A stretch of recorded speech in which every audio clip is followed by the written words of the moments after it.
Hello, everyone, and welcome to Piloting the Future. In fact, welcome to our first episode of our limited series called Gridlocked. Who will power the new AI-driven data center future? In this 6-part limited series of Piloting the Future, we explore a pivotal question. Who will power the new AI-driven future? Utilities who are building the backbone of the grid, or tech giants who are rewriting the rules at the edge? In this series, we go behind the scenes with industry insiders to get insights on some of the obstacles that we need to know that could be standing in the way of how we'll power this new AI-driven future. We'll be looking at capital investments, innovation budgets, the changing distribution models, and regulatory shifts in each episode, and explore some of the structural forces that could be coming together at just the right time to redefine the future of the grid. In each episode, we're going to assess who has the advantage, the tech giants or the utility insiders. So with that, Lee, I am so excited.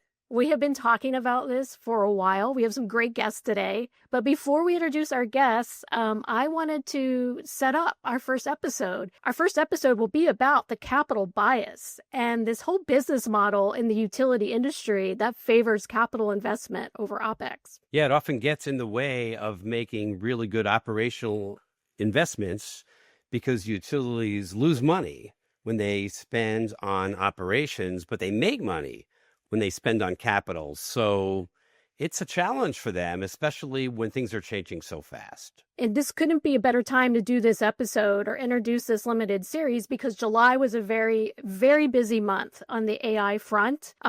Trump's executive orders, emergency executive orders at the beginning of the year started to clear some of the red tape for being able to develop data centers, mega data centers at scale. They're under construction. So we're seeing streamlined permitting, and it's accelerating billion-dollar investments by the tech giants. We're seeing huge construction starting at Stargate, a project that has been projected at $500 billion.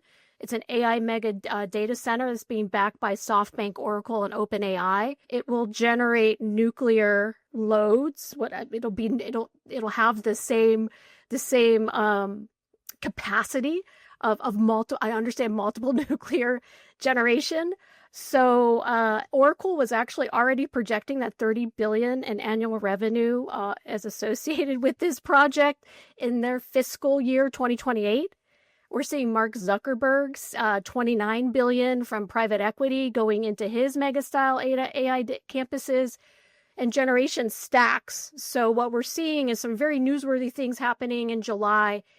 And at the same time, EEI dropped their report on capital spend and reassured us that, yes, no other industry is better at spending capital than the energy industry. $1 trillion was spent in the last 10 years on capital investments for upgrades, and another projected $1.3 trillion will be spent by 2030. So, Lee, when we put all this together, this amazing ability for utilities to spend capital, but not far behind them, the tech giants are having access to capital as well. How do you read the tea leaves? Where do you think this is all going? Well, I think it's going to be very interesting to see where it ends up. Utilities are fantastic at spending capital. They are excellent at hiring resources, contractors to do projects and oversight. They can do things very quickly because they have so much experience doing it. On the other hand, it's expensive to work with the utility, and it introduces risk, especially if you're already building the data center, because sometimes utilities, take a while to get projects done. I guess everybody does. But it's going to be very interesting to see whether technology companies look for low-risk ways of getting this done and getting it done quickly, or whether they go with let's go with the utility. We don't have to worry about it too much, and it'll get done because they know what they're doing. Exactly. And then the final nail in all of this, I don't want to say nail in the coffin, but the final data point that we may want to put together to give context for our guests is the spend on innovation. And innovation will be, I think, central to some of the discussion that you're going to hear today. But the tech giants outspend the entire energy industry, one hyperscaler 40 40 times the entire energy industry. And so while we're really good at spending capital, we have the lowest spend on a percentage of revenue on innovation of any other industry. So when all this comes together, I think by the end of our series, we will reach some very interesting conclusions on how well equipped utilities will be to be able to keep pace with this amazing race going on at the intersection of the grid and data center. When you give those investment numbers, one thing to keep in mind is that technology companies are high risk, high reward. They make incredible returns on their successful risks that they take when they pay out, and they know that some of them won't pay out. Whereas utilities, they almost all pay off because they're incredibly low risk. Utilities don't want to have stranded costs. That's how they would lose a lot of money. They take safe projects, low cost, low risk, low reward. So with that, I'm excited that we're going to be fastening our seatbelts. We're going to get ready to see how ideas drive impact at the edge of the grid, where we're bringing in new AI data centers and in a race to see who's going to power our new AI-driven future. And our guests are going to be Dr. Elizabeth Cook, Vice President of Technical Strategies at the Association of Edison Illuminating Companies, AEIC, and Ken Silverstein, Senior Contributor at Forbes. Elizabeth, Ken, welcome to Piloting the Future. Thank you. Thank you. Thank you for having us. Liz, let's start with you. Can you help us understand how this capital bias came about and why it's an ongoing issue in the industry? Yeah.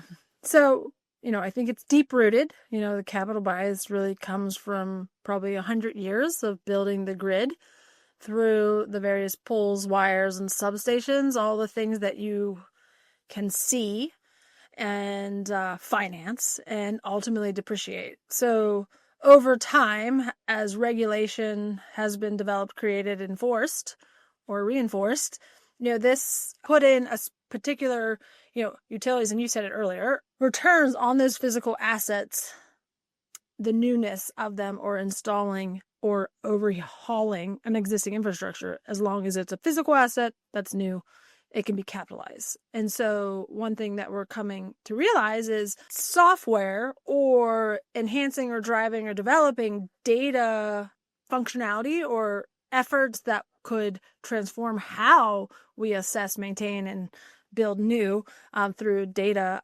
analytics, that is being slower to adopt because it's seen as an O&M.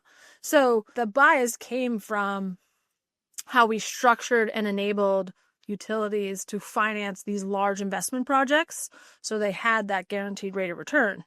And I guess, one quote, and I think is, I learned this a couple different ways, but the whole idea in the way utilities are financed, the goal is not to increase the rates because you're regulated and you're ensuring that the customers can, will only pay a certain amount, which is very complex. So there's a phenomena, a saying that if you can save $1 of O&M, operations and maintenance, on the assets, you can then create the capability of spending $8 of capital into investing in large infrastructure projects. So when you think about capital bias and you're trying to manage these really large budgets, one can become determined to favor the capital versus spending the money on your O&M. Even though the O&M is needed to maintain and continue to operate, but it just really created this bias that we sit with today. Yeah, retail companies and technology companies, they make their money by selling more product, by getting more people to buy what they have to sell.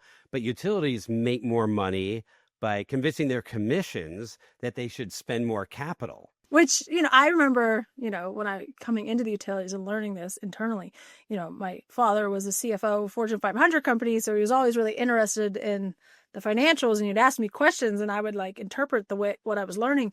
And he one day just said, that doesn't sound like a real business. And it was just right. So we're not incentivized the ways that, as you said, non-regulated businesses are. Liz, is there a way to fix this? Well, I think the first action is to educate and inform, and really bringing the various stakeholders that are the enablers of this type of regulation and or incentives of a utility. And I think I talk about it a lot in the various forums is this over time the phenomena of trust in the conversations and what is best for the overall current grid as we evolve into this newer grid. So it's having conversations like this with advocacy groups and membership organizations that can really bridge the gaps of some of these really large issues that is complex. So it's somewhat hard to have a conversation in a very public forum if you don't have the respect and the time to peel back the onion and really look at it. So I think education, communication, and building trust among the players is where we need to focus and lean in on. Ken, I loved your article in Forbes, and we're going to dive down into that a little bit. And I think Kim is going to read a selection from it. Yeah, so this article, I have to say, captured the attention of many of my colleagues because the article was on how to, let me get the exact title here. It was, Are Utilities Prepped to Deal with a Slew of Hurricanes and Wildfires? I believe this came out in May of this year. And of course, anything with utilities and wildfires in the headline, I'm reading it. But it didn't take, I think, me to get into the third paragraph where we saw this. And this is a direct quote from the article, Ken's article. How can we efficiently respond with limited resources to these frequent and severe storms? How can we equip field workers with the best tools to restore power? I spoke with Amazon Web Services, Consumers Energy, and Hitachi Energy experts. They made the point that we have heard for years. Utilities are reluctant to take risks and get ahead of the curve when allocating capital. Nonetheless, more and more of them understand they must break free from their silos and invest in cloud services that give them a holistic view of what is happening in their territories.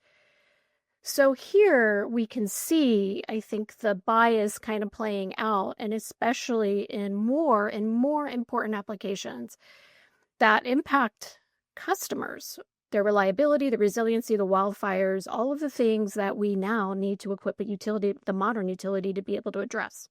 What struck me when I wrote the article was that utilities have an aversion to investing in or adopting new technologies, or slow to do so. Maybe they want to be first to be second, as the saying goes. But those new technologies would be the things that harden the grid. And the irony is that the software and the data-driven tools they hesitate to fund can be what keeps the lights on during the next wildfire or hurricane. So I think that utilities naturally are slow-moving creatures. I'm not sure that that's ever going to change. It's just built in the DNA. The one, I think, like an editor as opposed to a CFO, which is kind of Elizabeth's, where she's kind of coming from. But I harken back to the Enron days. And if you remember, Enron, its whole business 2.0, that's what it was called back then, was it didn't want to own any assets. It was more agile if it didn't own assets. It owned knowledge, the knowledge of markets, and it arbitraged markets. And that's allegedly how it made its money, or not, as we now know. And so, utilities, I think, and this is the big dilemma, really are best known for sticking to their bread and butter. And when they sort of get outside their basic traditions, it can be a little iffy. So some companies have certain divisions set up to deal with these sort of unregulated business enterprises. So they have to keep those two things separate. I know, working at Sempra Energy, that even when they created an unregulated business unit, it was still regulated by other rules, just not specifically the commission.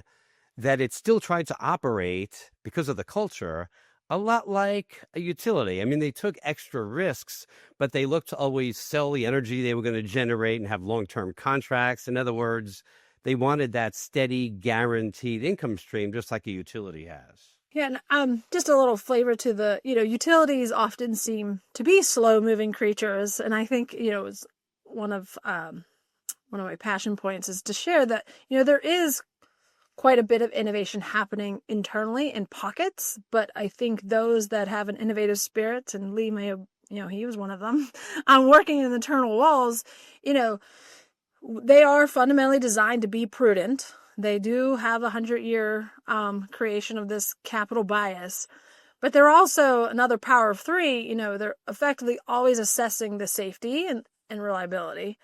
They have this enormous amount of regulation and oversight. So it's not very easy to even say to procure the biggest and the brightest tool that could just be unlocked tomorrow, because there's a significant amount of hurdles and or procedures that must be done before they're enabled to adopt it and or procure it. And then really there's the decades old assets, right? We're talking, and I'm not defending utilities, but I think we forget that from a prioritization perspective, there's really three large lifts that deter that innovative spirit to be able to keep championing through. I'm not saying they shouldn't do it, but that's kind of why the inherent slow creatures. However, from a bright side, if we could maybe be not capital biased, but capability biased, which would be driven through this adoption of data-driven insights, which require what you spoke about in your article, Ken, is the AI. Well, really, it's the framework and infrastructure to gather the data, connect the data, and then even have a platform to run analytics on the data before you even get to AI. But that, execution of those projects are very new and novel to the utility space. So how can we unlock from the regulatory and the financial models to give that lack of prudence back to the utility to just go do? I mean, I think that's kind of what we wanted to talk about. And we got really excited from your article because, that you said it out loud. So how can we take that momentum and... Well, I mean, at the end of the day, what the customer cares about is not whether it's, not whether it's a capital bias to capability bias, but or any fancy terms. They just care whether the grid is more reliable, it's safer, it's flexible in the face of all these new demands. And um and I focus on sort of the bigger picture rather than get down in the weeds. I think one of the problems is that utilities used to be able to capitalize software by making it part of a really big project or buying enough seats, licenses, so that the amount of money they had to spend was enough to capitalize it. And the problem now with AI technology, I don't think it's as easy to figure out for them how to justify a capitalization of that service. Right. Like utilities know how to capitalize a transformer like the back of their hand, right? But can't capitalize a cloud subscription that can unlock the capability that you spoke of that customers care about, which is a safer, more secure, reliable, and resilient grid. Like we throw those words around all the time, but to have those type of 4 initiatives going from baseline of here today to like even a step up requires that investment and subscription of that data models to really unlock that capability. Liz, you work with a lot of utilities at AEIC. Are you discussing this issue, the movement, the value of data versus putting iron in the ground with those utilities? And also tell us more about what AEIC does. So AEIC is an organization that's been around for 141 years. So love to say, Edison's original patent technology, 6 gentlemen came together and said, let's talk about how to make this safe, was the number one, because it caused a lot of unexpected fires at the beginning, and reliable, and really at a commodity that we can sell to the masses. And so over time, it's a utility-only, volunteer-based organization where they come together peer-to-peer from an executive senior management level to talk about the really hot topics that are driving the industry during, for the first 100 years, every decade. I will say, being in the industry for the last 20 years, it was really a conversation. It was almost like whiplash. You had about 2.5, maybe 5 years of a discussion point, maybe around wind, and then it became solar, and then battery energy storage, and then here comes data. And we're almost, talking about large transformational issues every year to 6 months. So, last year was a significant discussion around electrification of vehicles. The year before was like, what do we do about hydrogen? I mean, right, those were the buzz topics. And so now it's center stage. Well, hydrogen is always 10 years away. Well, right. I'm just saying it was a buzz topic. And now today it's data. So one of the things that AIC did, knowing that these conversations are very cross-functional and very diverse in expertise and perspectives that are required. So it's not just about the transmission expert, right? There's a generation, transmission, distribution, and a customer understanding. And each one of those has a different regulatory agent, and each one of those have different assets to understand. How can we create forums where that unique and diverse perspective can come together and talk? So one of the active work that we are doing is bringing the leaders that are being asked to, and I just coined this term, but capability bias, but really how do we advance the conversation within the accounting rooms, the financial realm, who have to respect the rules written by external folk, and then champion these particular projects, these particular pieces of infrastructure, IT infrastructure, not grid infrastructure, to enable all of this increased capability to analyze data and really bring full situational awareness to all assets of the grid: generation, transmission, distribution, customer. So one of the working groups is how do we think through the language and what type of templates and or artifacts we can create as a larger voice to really drive that conversation forward in those rooms that the utility folks are not sitting in, to hopefully tip the scale to allow utilities to run with this innovation that's at their fingertips to really transform how grid operates, right? Are utilities sharing best practices with regard to data and analytics as opposed to some of the traditional things? So that's kind of like the breadth of the knowledge is we all are kind of very well versed in our use cases and the capabilities of this data doing things that we all wanted to do. So that's been great. I mean, that heavy lift has happened over the last 5 years, a lot of discussions around those. So continuing to share, because there's a million opportunities to move it forward, based on structure, geographical space, customer base. But the fundamentals are what we kind of share. Like, we tried this, it kind of worked here, it was really valuable here, and we showed an enormous cost benefit here. And then we can take that, valuable information from said utility and then take it back to our own utility and drive that discussion forward, knowing that others have gone before. And that's really been the power of AIC, is really allowing us all to feel as if we're not alone and we all don't have to create this individualized. It's more of a communal, extension of, the industry of how we tie together. So that is the one benefit, I think, of us being monopolies in our geographical footprints. Liz, it seems like it's crucial that utilities find a way to work together and make changes and understand how to use data, because there are so many issues, especially weather-related issues, hurricanes and fires, and utilities are often at the center of that, either having equipment get damaged or potentially being accused of causing those issues. Do you think that they're going to be able to move in that direction and do something about it? You asking me if the electrical utility industry will be able to pivot to meet this? Yes. Yes, that's very important. Important issue.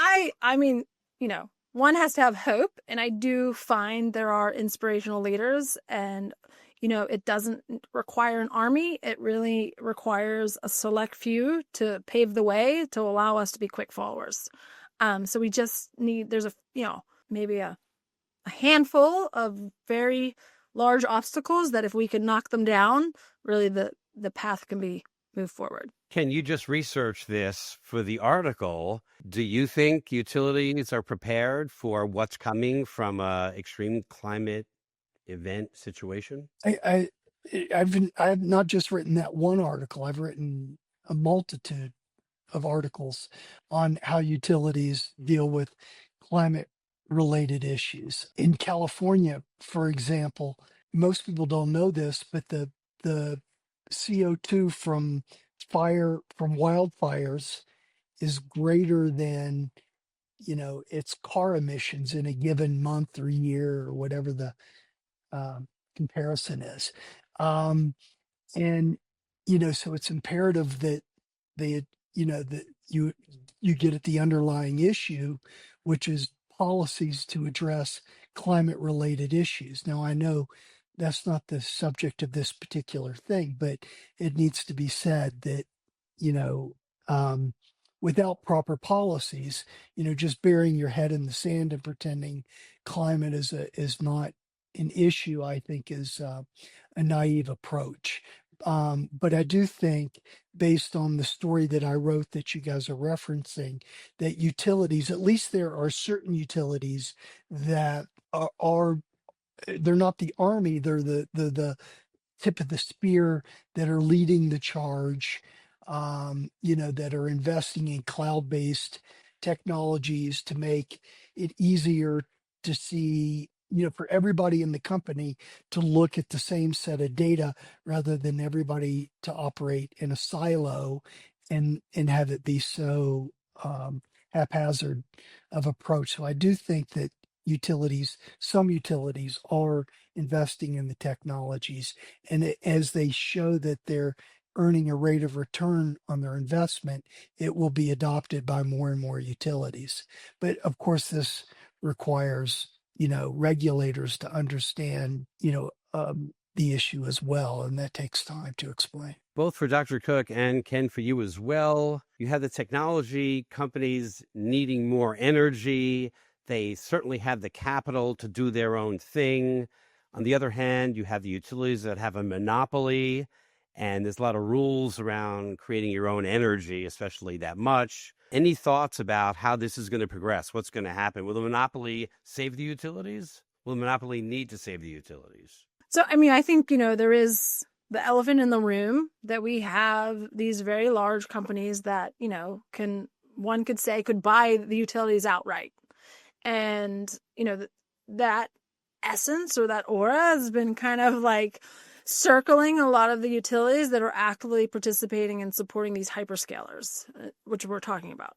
And there are contracts being signed with large generation construction projects and or revitalizing old nuclear power plants to serve one particular customer.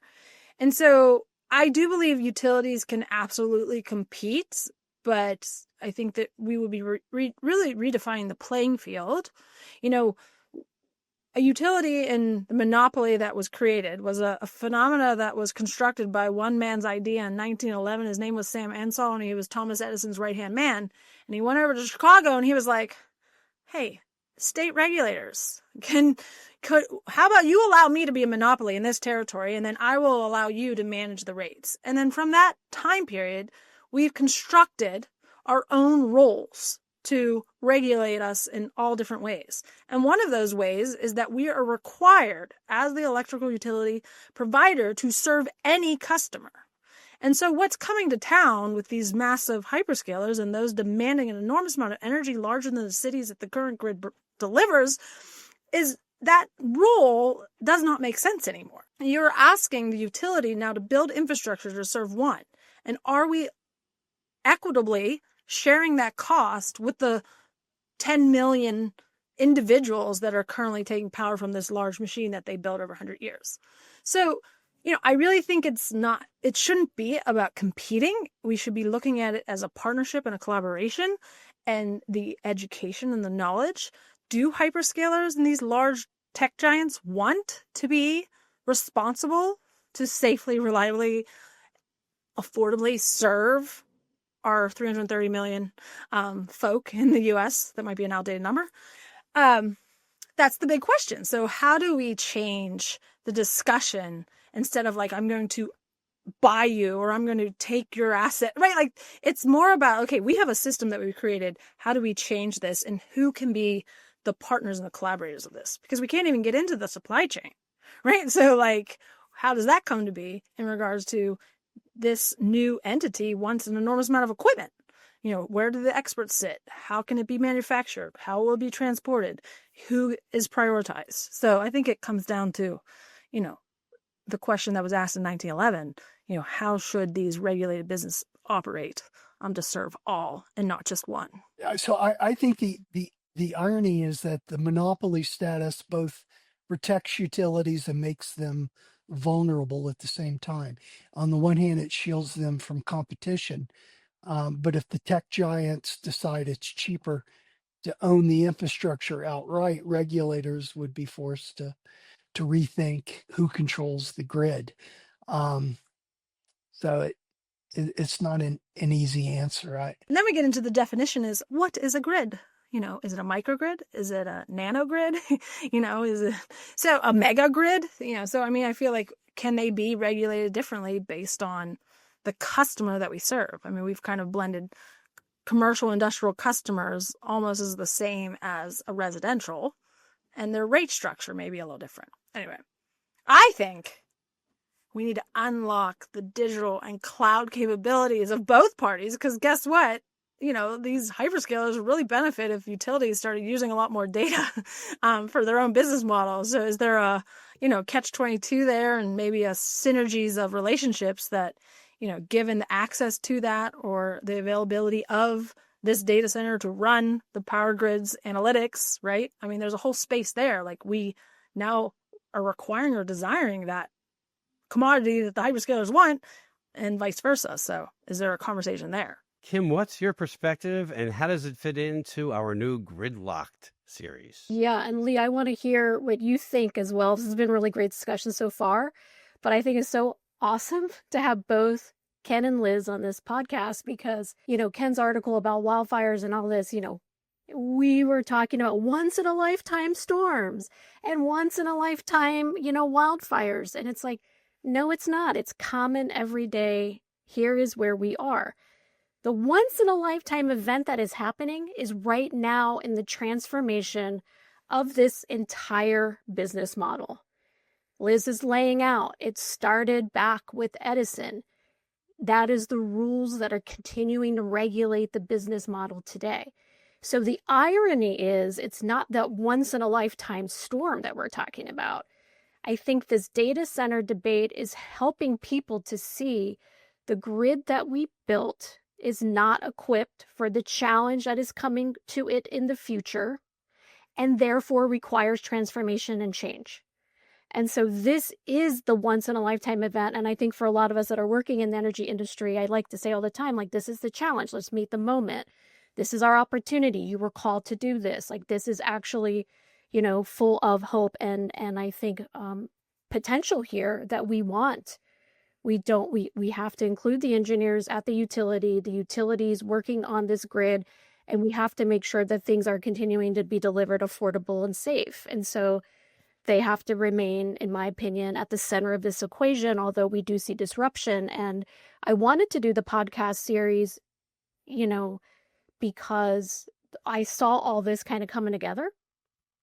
And I wanted to ask the elephant in the room. Listen, I would say all the time, the elephant in the room is. And so I wanted to get the discussion out there, because this isn't to blame the utility. This isn't to call people out. This is actually an opportunity to open the discussion. Let's imagine where this is going in the future, what doors are opening very rapidly right now, and what's the type of transformation that we want to change. What's the type of transformation we want to be a part of? And so in this series, we're going to be asking all that through 6 episodes. This is episode 1 on the capital bias. Our next episode will be on innovation, and really talking about innovation. And then we'll start bringing in as well our friend to the party, which is affordability. And all this is happening not just at a time where we're realizing the upgrades and transformations that are happening are once in a lifetime. Aging T&D infrastructure is being upgraded and in a way that we've probably never seen or, were prepared for. But, it's also happening under administration it's expecting affordability. And so how do all of those coincide together? And Lee, I really want to hear what you're thinking. Well, since you You held a leadership role at a very large utility. So may I interject, Lee, for a second? So one of the things I used to cover a lot was after a hurricane, how utilities work day and night to get the power back on, and they do so in relatively short order.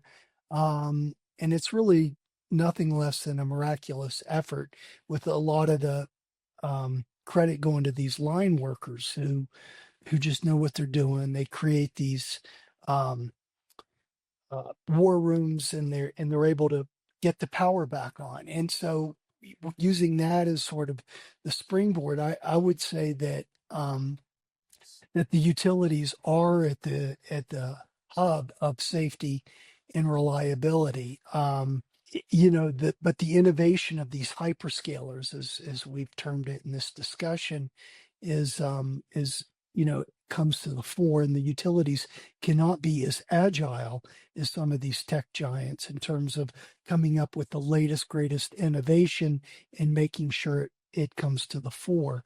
That's also a policy question. There has to be some incentives to deploy some of these technologies.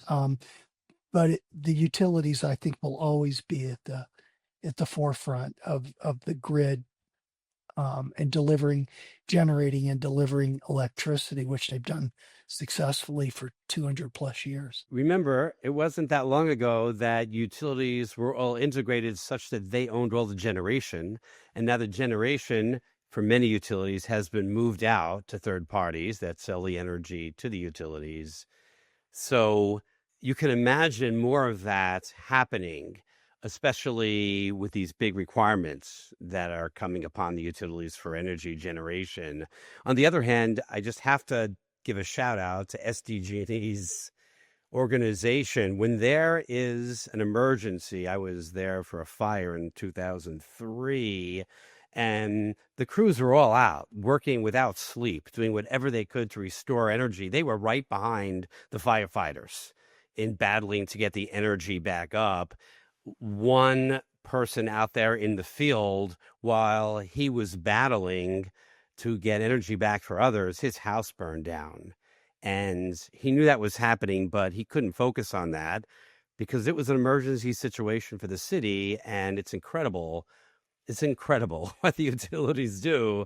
But that is a different conversation than the technologies they use to predict these things and to ensure high quality energy. That's a completely different part of the company, which is still different than the investment in hyperscale generation, which really could come from anywhere, wherever the money is cheapest and whoever is willing to take the most aggressively low return on their investment. Yeah, I guess I just have to share,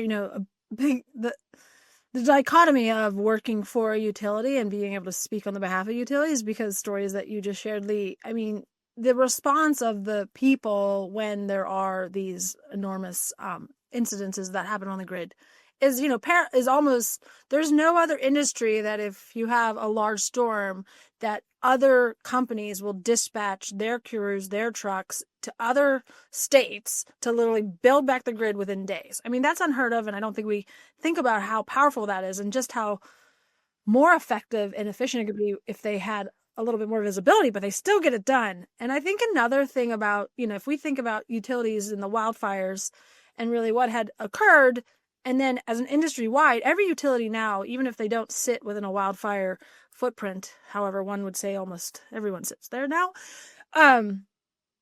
the rapid pace that the utilities pivoted and started deploying advanced technology and sensoring and information and starting importing an enormous amount of third-party data to create this fascinating technology that now is being adopted across our states, having almost becoming the predictors of fire for the community so that they are not, creating the problem, right? And so I'll just say that happened very quickly in a utility timeline with under 5 years. Yeah, shout out to San Diego Gas and Electric, by the way, bleeding edge on that topic.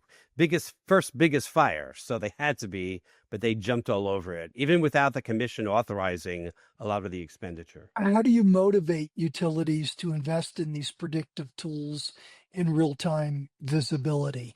they have the incentive because they don't just want to react to natural disasters. They want to prevent disasters from unfolding en masse. So how do you incent investment in these tools? Right. So, I mean, this is kind of like a human behavior challenge. Like, why do we wait till something such as something to happen to be able to respond? It's because the obstacles and the hurdles that are typical in your day to day no longer existed, right? Like, people let it down. People took the risk. People advanced it without checking the 20 hierarchical systems that say yes or no. I sat around a room of directors on a risk assessment team and risk mitigation team at San Diego Gas and Electric, and our number one risk after the first fire was fire, because I believe it was around a $2 billion settlement that hit the company, of which insurance did not cover everything. And so suddenly it was a business decision. It wasn't a maybe if, it was a holy cow, this happened. This could put us out of business. We're not going to let this happen again. We're going to do everything it takes. And soon following was another fire. But after that, they've had a very clean record with an incredible investment in fire prevention technology and reaction technology. And so to answer your question, like, in other words, urgency only exists if the system makes inaction costly. So, the whole phenomena of human behavior, follow the money. So it's a paradox, right? So we're not naturally incentivized to move fast. We're incentivized to be stable and safe, right? Well, yeah. So if urgency exists, the incentives have to be rewritten. And that comes from the regulatory, that comes from the cost, and that comes from really the recognition of it and the leadership needed to do that. But I really like Ken's question. Safety is so important. Sometimes preventative spend on something that might be coming is the way to be safe, but it's not really in the DNA. That was kind of the premise that I set, at least when you initially asked me the question, which I'm used to asking questions as opposed to answering them. So if that's the premise, that it's not in the utility DNA, then the follow-up question is, are these technology providers, these hyperscalers, are they partners or are they competitors in the long run? And Ken, that question was literally the question that I had for the visionary take part of this podcast. So I'm glad you asked it. And I don't even know if we're going to get an answer for it today. But Liz, you had advocated earlier that this is a partnership and we've got to collaborate. Absolutely. It is a partnership. And I actually was at a data summit that Southern Company hosted 2 weeks ago.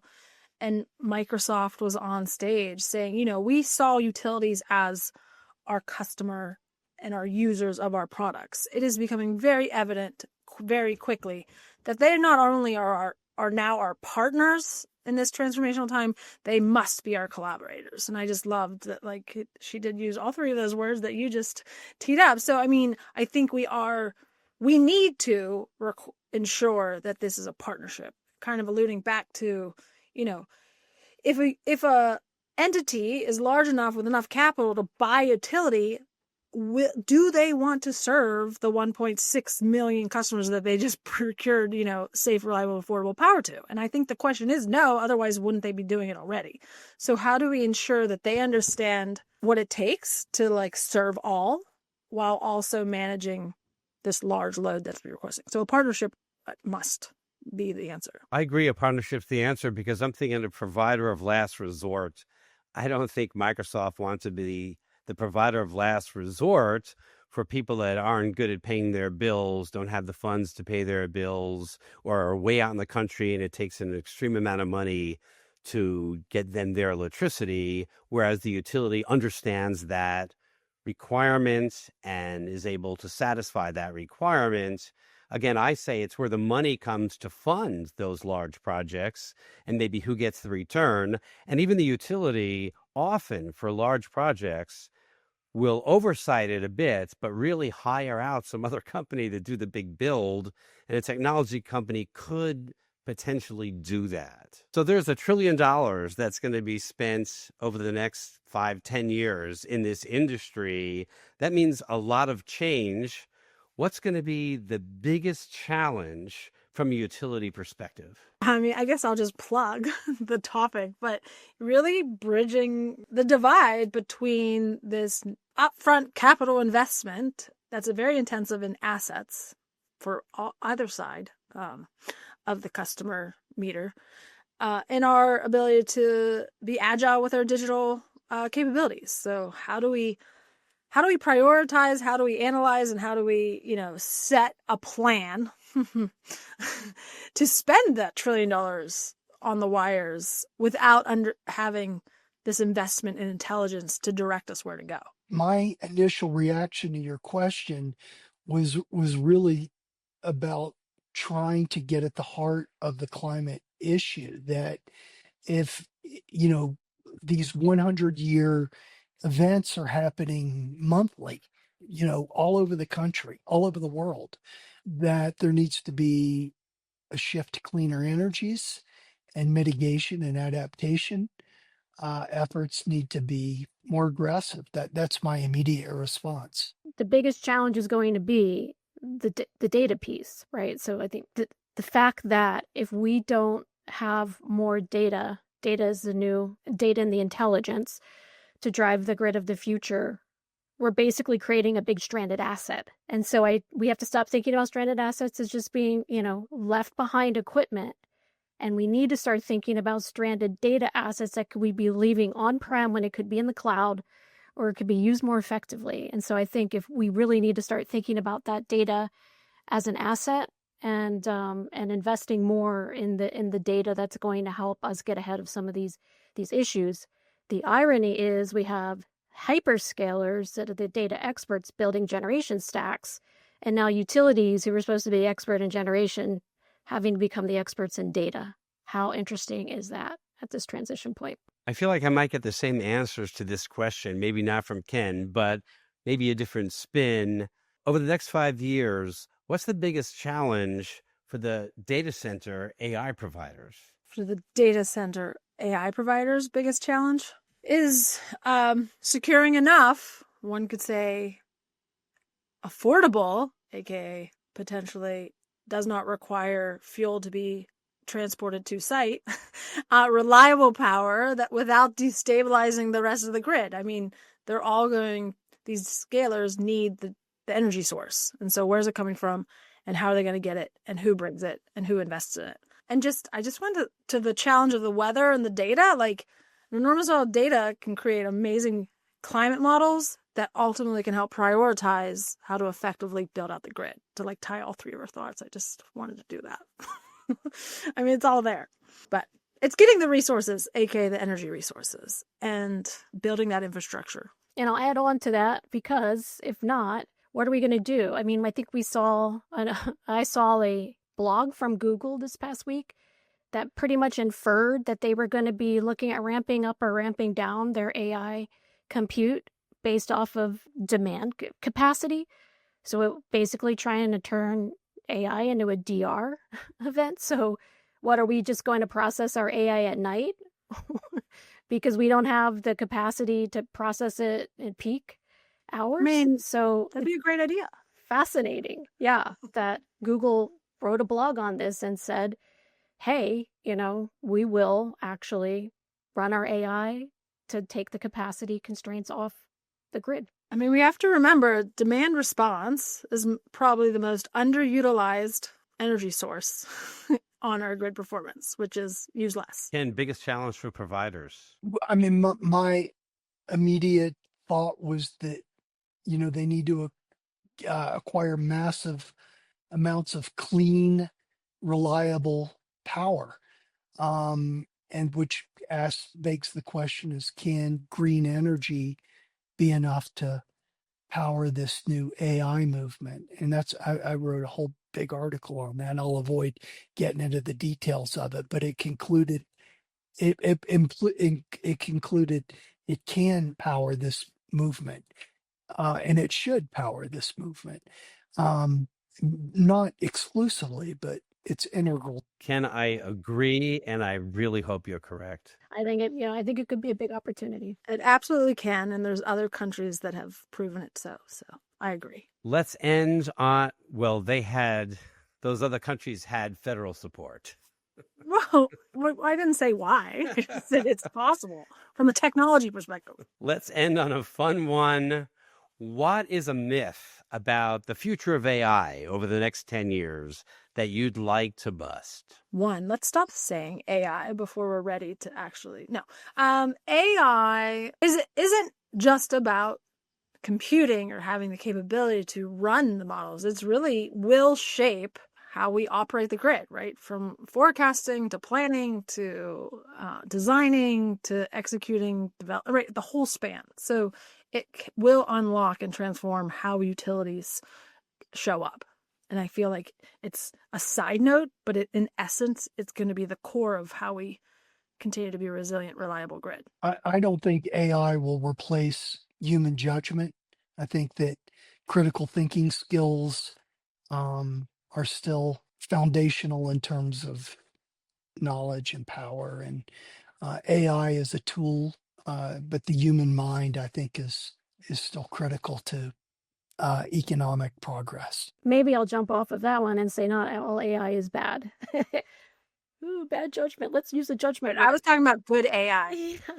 But there are, and I've mentioned this before, but I think the ability to use AI to democratize and disrupt some industries, it's going to be great. It's going to make things more affordable in some cases. It's going to allow us to be able to do things at scale that we may have never thought of before. And I think that it's not all necessarily bad. But again, this podcast wasn't on how we were going to regulate that. So there you go. We could have a whole topic on, hey, hyperscalers, how should you be regulated to build your AI? But, that's a hot one. Not getting into that. The myth that I'm going to bust on AI is when I talk to most people, they talk about all the mistakes that AI makes and how it's never going to replace anything.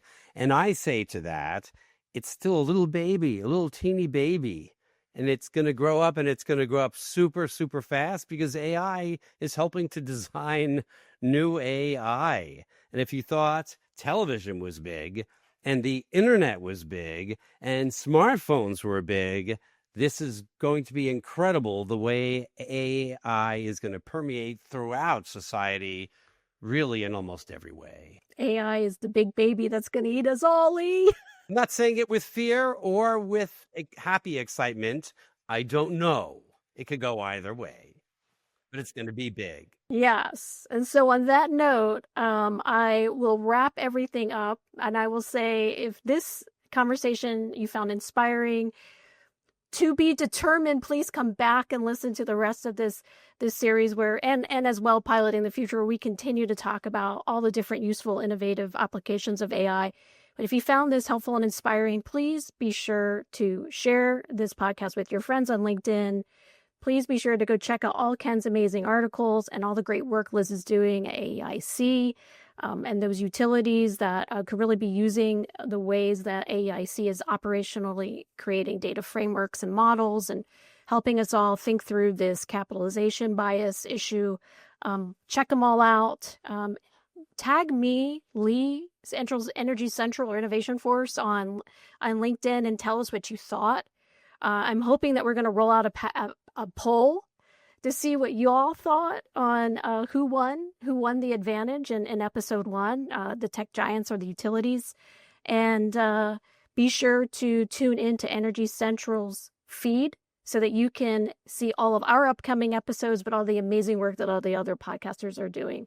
So thank you so much. On that note, Lee, I think we can fasten our seatbelts, come in for a landing. I think this one was a very interesting one, but we are now temporarily on the ground.